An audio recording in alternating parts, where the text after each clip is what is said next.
We have a long way to go where it comes to strategies and interventions to address suicide in Black youth. This is largely in part because this has been an area that has not been giving enough time and attention.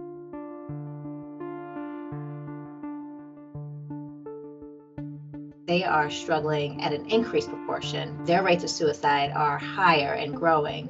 This is not a new phenomenon. This has actually been the case for at least 2 decades, where we've seen increasing rates of suicide in Black children. And this is troubling because prior to that, they often would have lower rates of suicide.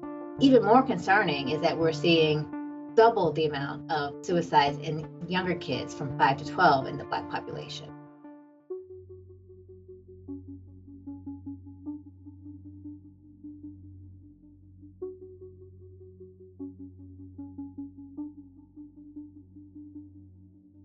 We can't really think about a strategy or an intervention if we're not thinking about the whole person and not factoring in racism, discrimination, violence, and abuse.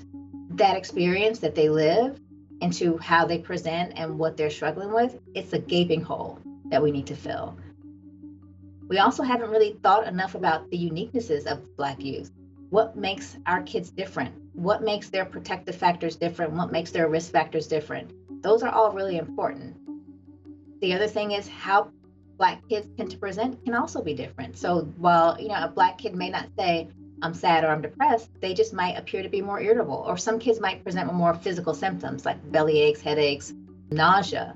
And we need to know that that could be signs of depression or anxiety, something concerning. So many of our kids, when they come with mental health complaints or behavioral problems, they tend to get suspended from school, they tend to get put on detention, or they get referred to the juvenile justice system as opposed to being referred to mental health providers.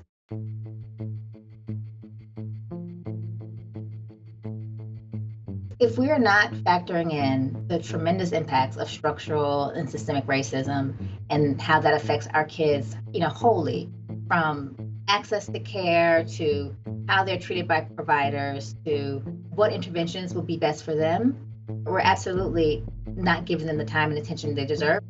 There are not a lot of providers who are of diverse cultural and ethnic backgrounds, which can make them feel more comfortable when they're talking to someone that looks like them. But really the issue is cultural competence and cultural sensitivity. You don't need to look like me to be able to give me good treatment, but you do need to understand what my experiences are and be able to bring those into the room. And we don't do that enough because there are just not enough people who are trained to do that in a way that is helpful.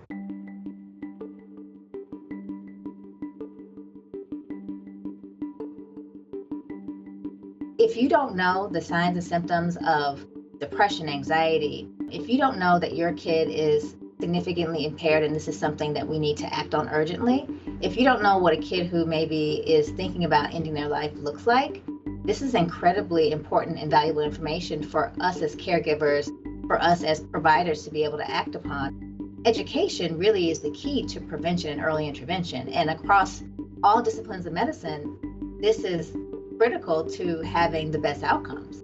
When we invest in education, we also decrease stigma. Stigma is huge in the Black community still. While I've heard so many more people talk more openly and freely about mental health and mental illness, still in the Black community is one of these things that we just don't like to talk about. We don't like to talk about it in public. We don't want people to know. And we really need to get away from that. We really need to get away from the idea and the notion that mental illness is weakness. Ultimately, what we need to do to be able to truly address this is get at the core. Like, how do we end systemic racism? This will give people the opportunity to live in safe neighborhoods, have access to good quality health care, have access to good quality food. Any child who, takes their life or even considers taking their life is concerning. This is a kid who's struggling, and we need to do more and incorporate the lived experience of these kids as we think about how we can help.